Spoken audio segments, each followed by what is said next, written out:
दोस्तों, बांग्लादेश से इस समय दो बेहद इम्पॉर्टेंट खबर निकलकर सामने आ रही है, जिसमें पहली खबर शेख हसीना की बांग्लादेश में वापसी को लेकर है, जहां पर एक बड़ा प्रोटेस्ट शेख हसीना की पार्टी मोहम्मद यूनिस के खिलाफ करने जा रही है और इसके बाद शेख हसीना की बांग्लादेश में वापसी हो सकती है। इसके अलावा दूसरी खबर यूनिस सरकार के गृह मंत्रालय की तरफ से सामने आई, जिसमें उन्होंने भारत की मीडिया साथ ही बॉर्डर पर चल रहे इशू और भारत के साथ पिछले एग्रीमेंट को कैंसिल करने की बात उनकी के द्वारा कही गई है। इसके बारे में भी आगे बात करेंगे। दोनों खबर काफी इंटरेस्टिंग है, इसलिए वीडियो को अंत तक जरूर देखिएगा। साथ ही डिफेंस और वर्ल्ड अफेयर से जुड़ी वीडियो देखना पसंद है तो नीचे दिए गए सब्सक्राइब बटन को प्रेस कर बेल आइकन को जरूर दबा लें, जिससे हमारी डेली ऐसी वीडियो आप तक सबसे पहले पहुंच सके। तो चलिए शुरू करते हैं इस वीडियो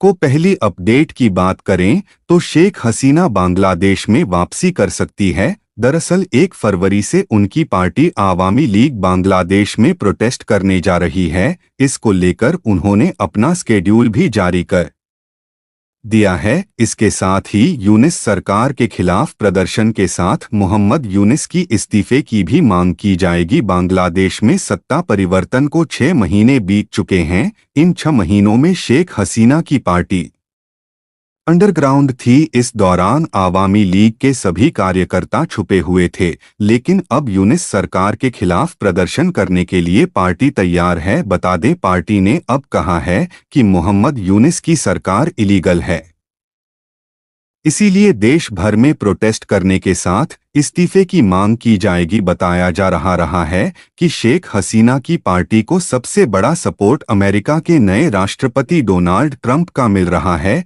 क्योंकि ट्रंप ने अपनी सत्ता संभालने के साथ ही बांग्लादेश में जाने वाली सभी फॉरेन एड पर 90 दिनों के लिए रोक लगा दी है और अब वह मोहम्मद यूनिस को टारगेट कर सकते हैं। इसके साथ ही मोहम्मद यूनिस की बेटी मोनिका यूनिस को भी इन्वेस्टिगेशन के लिए आने हाथों ले सकते हैं। दरअसल जो बाइडन की सरकार मोहम्मद यूनिस का सपोर्ट कर रही थी और इसी दौरान मोनिका को कई फैसिलिटी देने का आरोप है। अब हसीना की पार्टी इसी बात का फायदा उठा रही है।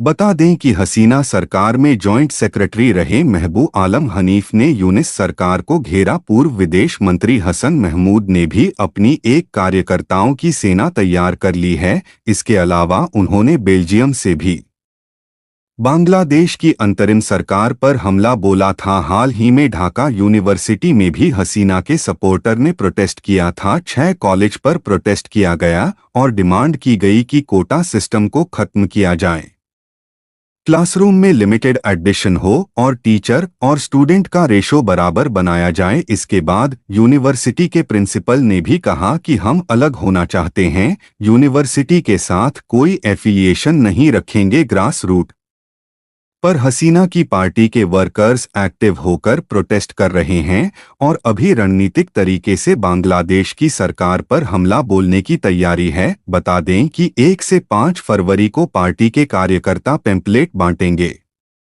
6 फरवरी को एक प्रोटेस्ट रैली की जाएगी, 10 फरवरी को डेमोन्स्ट्रेट होगा और 16 फरवरी को सड़कें ब्लॉक करके 18 फरवरी को राष्ट्रीय स्तर पर स्ट्राइक की जाएगी। इसके अलावा मोहम्मद यूनिस सरकार को समर्थन देने वाले बांग्लादेश नेशनलिस्ट पार्टी ने भी अपना समर्थन वापस ले लिया और कहा कि बांग्लादेश में चुनाव नहीं किए गए तो वह भी प्रोटेस्ट करेगी। यानी अब मोहम्मद यूनिस पूरी तरह से गिर गए हैं और शायद उनकी सत्ता कभी भी जा सकती है। दूसरी अपडेट की बात करें तो बांग्लादेश ने कहा है कि अगले महीने भारत और बांग्लादेश के बीच होने वाली सीमा संबंधित बैठक में कई अहम मुद्दे उठाए जाएंगे। इसके अलावा बांग्लादेश की सरकार भारत के साथ कुछ सीमा समझौते को समाप्त भी कर सकती है। बांग्लादेश की सरकार के गृह मंत्रालय के सलाहकार lieutenant general retired Mohammed Jahangir Alam Chowdhury ने यह कहा है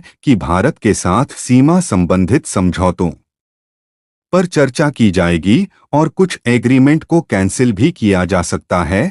जहांगीर आलम चौधरी ने कहा कि नॉर्दर्न ईस्टर्न के क्लोरा रेलवे स्टेशन, जो कि एक इंटर कंट्री रेलवे स्टेशन है और बांग्लादेश की सीमा से 3 किमी अंदर है, वहां पर बॉर्डर गार्ड बांग्लादेश भारतीयों की एंट्री को बंद करेगा। सीमा शुल्क और इमिग्रेशन पॉइंट के बाद ही उन्हें एंट्री दी जाएगी। इसके अलावा भारत के साथ होने वाले सीमा बैठक में बांग्लादेश के लोगों की हत्या, भारतीयों की बांग्लादेश में घुसपैठ, हथियार, ड्रग्स, गोला बारूद, विस्फोटकों की तस्करी का मामला भी उठाया जाएगा। वहीं बांग्लादेश में जो दवाइयां प्रतिबंधित है उन्हें भी बांग्लादेश में लाया जा रहा है, इस पर भी बात की जाएगी। इसके साथ ही दोनों देशों की सीमाओं के 150 गज के अंदर किए गए विकास कार्य और बांग्लादेशी नागरिकों को हिरासत में लेने पर भी चर्चा की जाएगी, क्योंकि दोनों देशों के एग्रीमेंट के तहत 150 गज के अंदर कोई भी डेवलपमेंट कार्य होता है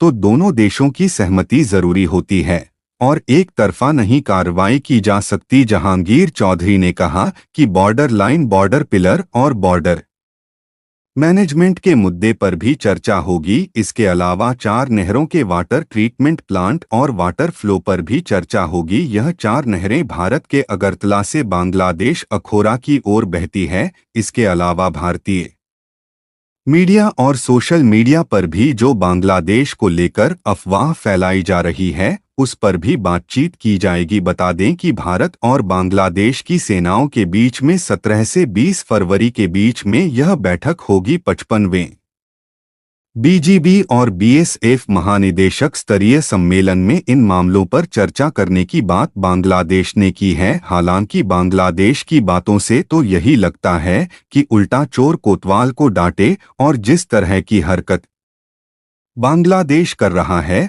उन सबका इल्जाम भी वह भारत पर ही मंडन की कोशिश कर रहा है। बहरहाल इस बैठक में क्या फैसला लिया जाता है यह देखना इंटरेस्टिंग रहेगा। इसके साथ ही आने वाले समय में किस तरह से मोहम्मद यूनिस पर दबाव बनाया जाता है यह भी देखना इंटरेस्टिंग रहेगा, क्योंकि अब ज्यादा लंबे समय की उनका कार्यभार बांग्लादेश में तो नहीं रहने वाला। बहरहाल दोस्तों, इस वीडियो में इतना ही इंफॉर्मेशन और वीडियो पसंद आई हो तो वीडियो को लाइक करके हमारी आने वाली डेली ऐसी वीडियो के लिए चैनल को सब्सक्राइब कर बेल नोटिफिकेशन अवश्य दबा लें। फिर मिलेंगे ऐसी एक नई वीडियो के साथ। धन्यवाद। जय हिंद।